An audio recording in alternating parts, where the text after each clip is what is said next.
Real-world success in deploying generative AI depends not only on algorithmics, but also on deliberate, efficient implementation strategies on hardware. This course takes learners with a foundational understanding in AI through the specific, practical steps needed to take advantage of hardware and software innovations for ML inference on ubiquitous ARM CPUs.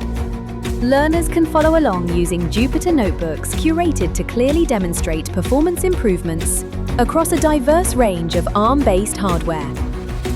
Unlock industry-ready skills for optimizing and deploying generative AI on ARM. Gain actionable insights, leveraging hardware features specifically built in ARM-based devices through software microkernels, libraries and frameworks such as PyTorch and Llama.cpp. Gain the expertise to successfully deploy generative AI in practical and real-world applications. Search for optimizing generative AI on ARM on edX or Coursera and enroll today.